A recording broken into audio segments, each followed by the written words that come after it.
दिल्ली में आम आदमी पार्टी के दफ्तर के बाहर बीजेपी का प्रदर्शन। कोचिंग हादसे को लेकर केजरीवाल सरकार के खिलाफ प्रदर्शन हुआ। प्रदर्शनकारियों को तितर बितर करने के लिए पुलिस ने वाटर कैनन का इस्तेमाल किया। आप दफ्तर के बाहर बड़ी संख्या में जुटे बीजेपी के कार्यकर्ता। दिल्ली में कोचिंग हादसे वाली जगह पर पहुंचे उपराज्यपाल वीके सक्सेना प्रदर्शनकारी छात्रों से मुलाकात की। कोचिंग हादसे पर लोकसभा में बोले अखिलेश यादव, यह घटना दर्दनाक, इसका जिम्मेदार कौन है, क्या कार्रवाई हो रही है। लोकसभा में उठा दिल्ली कोचिंग हादसे का मुद्दा। बीजेपी सांसद बासुरी स्वराज ने कहा, मामले में कमेटी बनाकर हादसे की जांच हो। शिकायत के बाद भी कोई एक्शन नहीं हुआ।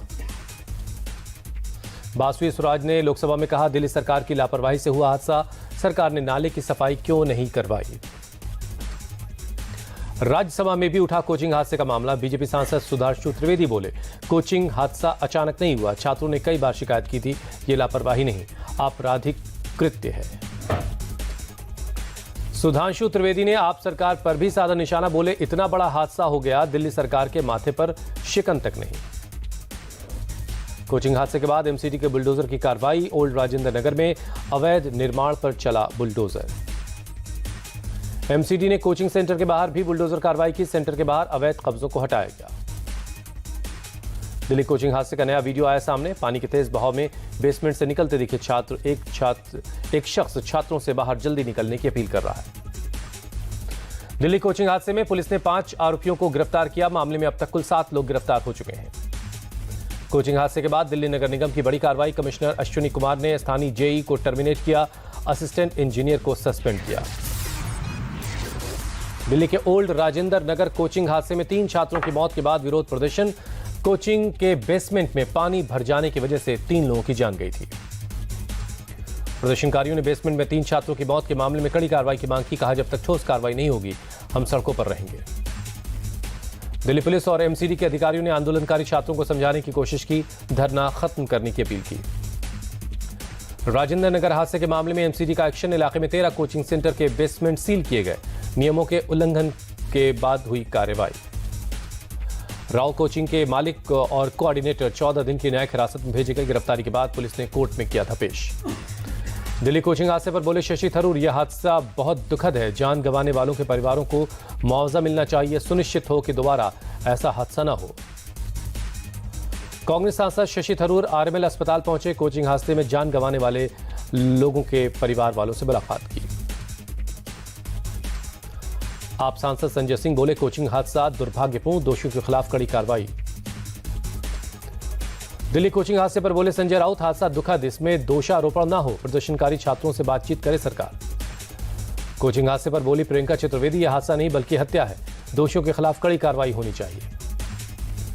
यूपी विधानसभा सत्र के पहले दिन विपक्ष का जोरदार हंगामा। वेल में बैनर लेकर पहुंचे समाजवादी पार्टी के विधायक। यूपी विधानसभा के मानसून सत्र से पहले मीटिंग एक साथ दिखे। मीटिंग में सीएम योगी और दोनों डिप्टी सीएम। विधानमंडल की बैठक में एक साथ बैठे दिखे सीएम योगी, ब्रजेश पाठक और केशव प्रसाद मौर्य। विधानसभा सत्र को लेकर बोले सीएम योगी, सत्र में सभी दलों के सहयोग की अपेक्षा। विपक्ष के हर एक मुद्दे पर सरकार चर्चा के लिए तैयार है। सीएम योगी ने कहा, हम सकारात्मक बहस के लिए तैयार हैं, सरकार हर समस्या का समाधान चाहती है। सीएम योगी बोले, यूपी देश की उभरती हुई अर्थव्यवस्था, सत्र में अनुपूरक बजट पेश करेंगे। यूपी विधानसभा आज से शुरू हुआ मॉनसून सत्र 2 अगस्त तक चलेगा। 30 जुलाई को बजट पेश करेगी योगी सरकार। विधानसभा सत्र को लेकर बोले डिप्टी सीएम ब्रजेश पाठक, सत्र में प्रदेश के विकास के लिए अनुपूरक बजट लाएंगे। सत्र में विभिन्न विषयों पर भी होगी चर्चा। अखिलेश यादव ने माता प्रसाद पांडे को विधानसभा में बनाए नेता प्रतिपक्ष। इंद्रजीत सरोज को बनाया उपनेता। कमाल अख्तर मुख्य सचेतक बनाए गए। केशव प्रसाद मौर्य का ट्वीट, नेता प्रतिपक्ष चुनते ही अखिलेश की असलियत आ गई सामने। पिछड़े दलितों के समर्थन से चुनकर आए नेताओं में मायूसी। बीएसपी अध्यक्ष मायावती ने समाजवादी पार्टी पर साधा निशाना। सोशल मीडिया प्लेटफॉर्म पर लिखा, सपा में जाति विशेष को छोड़कर बाकी पीडीए के लिए कोई जगह नहीं। नवी मुंबई में एक कार्यक्रम में बोले शरद पवार, मणिपुर के हालात पर अब तक पीएम नहीं कुछ बोले। मणिपुर जैसे हालात महाराष्ट्र में भी हो सकते हैं। शरद पवार के बयान पर बोले राउत, कुछ लोग जाति और धर्म के आधार पर महाराष्ट्र में मणिपुर जैसे हालात पैदा करने की कोशिश में हैं। शरद पवार ने जो कहा वो सच कहा। बीजेपी पर आरोप लगाते हुए संजय राउत ने कहा, विधानसभा चुनाव से पहले बीजेपी महाराष्ट्र में दंगे फैलाना चाहती है। झारखंड के रांची में सत्ताधारी पार्टी के विधायकों ने किया प्रदर्शन। झारखंड विधानसभा के बाहर बांग्लादेशी घुसपैठियों के मुद्दे पर प्रदर्शन किया। छत्तीसगढ़ के सीएम विष्णुदेव साय ने केंद्रीय मंत्री शिवराज सिंह से की मुलाकात। सीएम के साथ डिप्टी सीएम विजय शर्मा भी मौजूद थे। सुप्रीम कोर्ट से बिहार सरकार को झटका, आरक्षण को लेकर हाईकोर्ट के फैसले पर रोक लगाने से किया इनकार। फिलहाल बिहार सरकार की याचिका पर सुनवाई के लिए सुप्रीम कोर्ट तैयार हुआ है। सितंबर में होगी सुनवाई। पटना हाईकोर्ट ने बिहार सरकार के आरक्षण को 50 से 65% किए जाने के फैसले को रद्द किया था। हाईकोर्ट के फैसले को सरकार ने सुप्रीम कोर्ट में चुनौती दी थी। पूर्णिया से निर्दलीय सांसद पप्पू यादव का बयान, बिहार में लोग नए विकल्प की उम्मीद कर रहे हैं। जब तक कांग्रेस आरजेडी के साथ गठबंधन में है तब तक नए विकल्प की उम्मीद नहीं कर सकते। केजरीवाल के खिलाफ सीबीआई ने दाखिल की चार्जशीट। शराब घोटाले के मामले में राउज एवेन्यू कोर्ट में दाखिल हुई चार्जशीट। मनीष सिसोदिया की जमानत याचिका पर सुप्रीम कोर्ट में सुनवाई 5 अगस्त तक टली। ईडी ने जवाब दाखिल करने के लिए कोर्ट से वक्त मांगा। सुप्रीम कोर्ट से हेमंत सोरेन को बड़ी राहत। सुप्रीम कोर्ट ने हाई कोर्ट के जमानत देने के फैसले में दखल देने से इनकार करते हुए ईडी की अर्जी खारिज कर दी। केंद्रीय मंत्री प्रहलाद जोशी ने टमाटर ले जाने वाले एनसीसीएफ की वैन को हरी झंडी दिखाकर रवाना किया।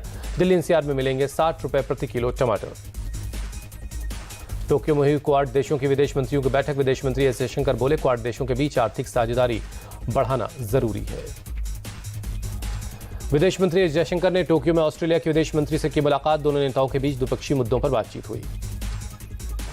बीजेपी प्रवक्ता शहजाद पूनावाला बोले, तमिलनाडु में कानून व्यवस्था पूरी तरह ध्वस्त। 3 दिन में 3 राजनीतिक हत्याएं हुई।